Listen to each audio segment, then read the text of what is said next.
Yeah, it's going a little higher. It's going higher. And the air suspension is super, super fast. It can do up to a half an inch a second, Wow. which is super quick, up and down. For some reason, people don't think of Tesla as an American company.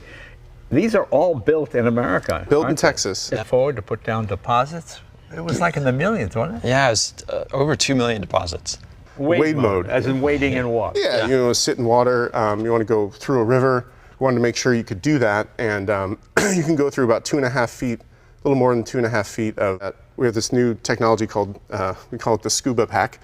안녕하세요. 현재 사이버트럭에 예약금이 무려 200만 달러 이상이 들어왔다라고 합니다. 아직까지는 파운데이션 시리즈를 비롯해서 텍사스, 캘리포니아만 딜리버리를 하였고 이것이 점차 늘어나고 있습니다. 특히나 물량이 증가하면 증가할수록 예약 판매 금액은 늘어날 수밖에 없다라고 봅니다. 그래서 최근에는 파운데이션 시리즈 주문을 닫아버렸죠. 그만큼 미국에서는 많은 사람들이 사이버 트럭을 받기를 원한다는 뜻으로 테슬라 투자자분들은 충분히 해석을 할 수가 있습니다. 그리고 텍사스, 캘리포니아를 넘어서 이제는 애리조나에서 뉴저지까지 주문을 받을 수 있는 줄을 넓혀 나가고 있습니다. 내년이면 캐나다에서도 주문이 충분히 가능하겠죠. 생각보다 속도가 굉장히 빠르게 나오고 있고 주문을 비롯해서 인기가 장난이 아닌데요. 그만큼 일런형이 사이버트럭 기술력만큼은 엄청난 자신감을 보여주고 있지 않습니까? 저는 북미 시장에서 모델 Y를 넘길 수 있는 차량이 바로 사이버트럭이 아닐까라고 말씀을 드리고 싶습니다. 우선 미국산 차량 하면 테슬라가 현재 완전히 지배를 하고 있는데 내년부터는 여기에 사이버 트럭이 들어가지 않을까요? 여전히 북미 시장에서는 픽업 트럭이 완벽한 대세 차종이 아닙니까? 그리고 사이버 트럭을 통해서 일론 머스크 형은 정말로 놀라운 기술력들을 보여주고 있습니다. 지금 보여주는 모습을 본다라면 사이버 트럭이 결국 잠수함으로 변하지 않을까라는 의문도 드는데요. 왜냐하면 일론 형께서는 사이버 트럭이 강도 건널 수가 있고 호수나 심지어는 바다까지 건널 수가 있도록 한다라고 했습니다. 단지 버튼 하나만 누르면 됩니다. 웨이드 모드이고 우선 프로그램 시작에는 10분 정도가 걸립니다. 스쿠버 팩이 배터리를 감싸게 되는 것이고 최대 시간은 30분 주행이 가능하다라고 합니다. 그리고 사이버트럭의 외부 강철을 조금 살펴보자면 문 같은 경우에는 두께가 1.8mm, 외부 패널은 1.4mm라고 합니다. 앞으로 테슬라의 기술력이 점차 발전을 한다라면 낮은 수면만 지나가는 것이 아니라 어쩌면 우리는 가까운 미래에 사이버 트럭을 통해서 낚시를 하고 더욱더 먼 미래에는 잠수까지 가능해지지 않을까요? 그렇기 때문에 사이버 트럭의 모든 기술력이 담겨 있다라고 말씀하시는 일론 형의 말씀에 믿음이 가는 것입니다. 확실하게 사이버 트럭이 동부 서부 도심지를 중심으로 본다라면 SUV 역할을 할 부분이 많죠. 그래서 도심지에서는 SUV 수요를 충분히 가져올 수가 있을 것이고 그와 반대로 외곽지대에 사시는 분들, 마트에 장 보러 갈 때 적어도 30분은 가셔야 되는 분들에게는 사이버 트럭만한 픽업 트럭은 없다라고 봅니다. 한편 테슬라에서는 디즈니 플러스 앱을 빼버렸다는 뉴스가 나오고 있는데요. 일론 형의 복수가 시작되는 것일까요? 정확하게 말씀을 드리자면 없애버린 것이 아니라 숨겨버렸죠. 보시는 것처럼 디즈니 플러스 추가를 하면 디스플레이를 통해서 충분히 볼 수가 있습니다. 하지만 숨겨버렸다라는 뜻은 디즈니의 밥형이 너무나도 싫다라는 일론 머스크 형의 경고가 아닐까요? 받은 것은 반드시 되돌려 준다라는 것이 일론 형의 대답인 것 같습니다. 한편 벤츠 같은 경우에는 너무나도 실망스러운 모습을 보여주고 있습니다. 새로 선보이는 EQE SUV 같은 경우에는 주행거리가 235마일이라고 합니다. 사실 전기차 시장에서 경쟁이 있으려면 최소 주행거리가 300마일은 반드시 나와야죠. 그런데 235마일이라는 것은 최소 경쟁력을 현재 잃어가고 있는 것입니다. 그래서 배터리 용량을 엄청 적게 넣었나? 그것도 아닙니다. 90kWh 배터리 팩 꽤나 많이 넣었습니다. 결국 벤츠가 보유하고 있는 전기차 기술력이 현재 내연기관 차가 만드는 전기차의 현 주소가 아닐까 싶습니다. 물론 벤츠라는 브랜드 파워가 여전히 있기 때문에 가격 같은 경우에는 77,000에서 10만 불까지 꽤나 가격이 나갑니다. 하지만 전기차 기술력을 계속해서 발전해 나가지 못한다라면 소비자들은 등을 돌릴 수밖에 없죠. 그런 면에서 본다라면 벤츠는 멸망의 길로 가고 있다라고 봅니다.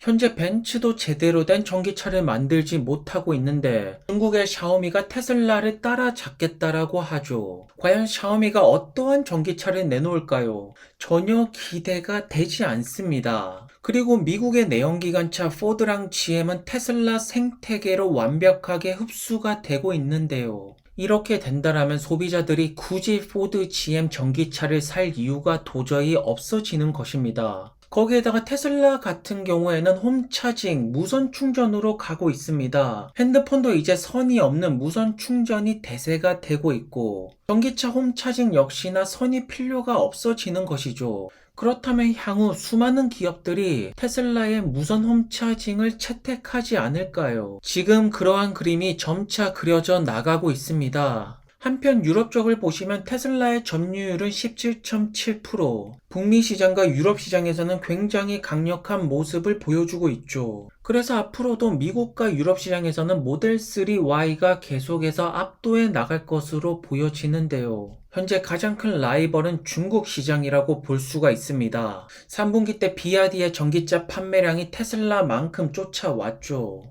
특히나 전기차 하이브리드를 합친다라면 글로벌 판매에 있어서 비아디의 상승 곡선이 더 크게 나타나고 있습니다. 하지만 말이 글로벌이지 테슬라는 글로벌 판매가 맞지만 비아디 같은 경우는 중국 내수 시장에서 저만큼 판매량을 뽑아내고 있는 것입니다. 그래서 테슬라가 비아디의 판매량을 넘기려면 반드시 미국과 유럽 시장의 전기차 전환율이 올라가야 될 것입니다. 그래서 일론 머스크 형이 금리 인하를 계속해서 주장하셨던 것이죠.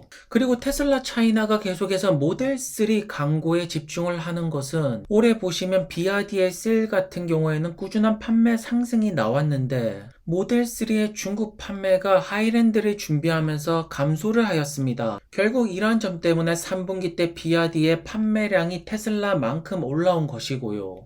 하지만 4분기 같은 경우에는 조금 다르죠. 이번에 발표된 50주차 테슬라 보험 등록 대수를 보면 엄청난 상승 곡선이 나오고 있습니다. 모델 3 새 버전의 판매량이 이러한 뒷받침을 만들어주는 것이 아닐까라고 예상을 해보는데요. 이것이 만약에 맞다라면 테슬라가 지금 밀고 있는 전략은 완벽하게 맞아떨어지는 것입니다. 한편 모건 스탠리에서는 테슬라의 폭풍 성장이 나올 부분이 전기차가 아니라 AI 혁명에서 나올 거라고 합니다. 사실 많은 분들이 동의를 하시는 부분이죠. 최근에 웨이모 같은 경우에는 공항에서 셔틀 서비스 로보택시를 출시하는데요. 테슬라 같은 경우에도 FSD는 계속해서 발전을 시키면서 웨이모처럼 작더라도 로보택시 사업으로 빠르게 들어가는 것이 현재 많은 분들이 기대를 하는 부분이 아닐까 싶습니다. 그래서 내년에는 로보택시 사업이 시작되기를 바라보겠고요. 왜냐하면 최근에 발전되고 있는 비전 능력이 최대로 발휘됐고 무엇보다도 로보택시 사업이 아니겠습니까? 이렇게 새로운 세그먼트로 진출할 때 밸류에이션이 달라지고 더 높은 가치를 부여받는 것이 미국 시장이라고 봅니다. 그리고 오세아니아에서도 모델 3의 새 버전이 공식적으로 딜리버리가 시작되었습니다. 정말로 기가 상하이가 전 세계에서 가장 바쁘게 움직이는 전기차 생산 공장이 아닐까 싶은데요. 그리고 멕시코에서도 직원들을 고용하고 있죠. 본격적인 건설에 들어갈 것이고 확실하게 테슬라의 기가 팩토리는 확장이 되고 있습니다. 최근에 이슈가 되고 있는 부분을 본다라면 스웨덴 쪽에서 테슬라 노조 파업이 핫하다라고 볼 수가 있습니다. 하지만 노조 파업과는 다르게 현재 스웨덴에서 테슬라의 판매량은 계속해서 올라가고 있네요.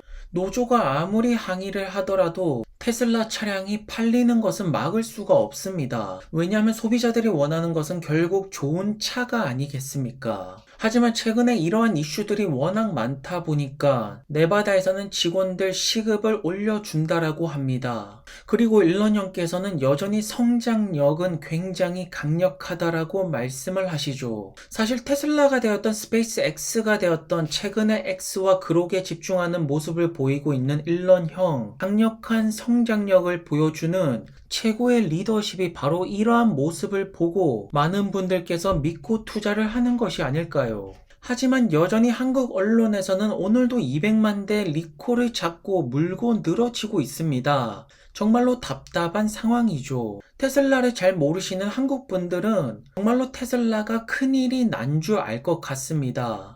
현재 S&P 500의 35%의 비중을 차지하는 기업이 단 10개의 기업이라고 합니다. 아마도 매그니피센트 7 기업들을 말하는 것이고 이제는 잘 나가는 기업들이 더 잘 나가는 세상이 온 것이 아닐까 싶습니다. 물론 시장으로 돈이 본격적으로 풀리기 시작한다라면 중소형주 역시나 살아나겠죠. 결국 머스크 형이 되었던 베조스 형이 되었든 성공한 분들이 마지막으로 가는 곳은 우주인 것 같습니다. 오늘도 이렇게 인류는 발전을 하고 있고 그 중심에 선 사람이 바로 일론 머스크 형이 아닐까요? 그렇기 때문에 여전히 테슬라는 베팅할 가치가 넘쳐난다라고 봅니다.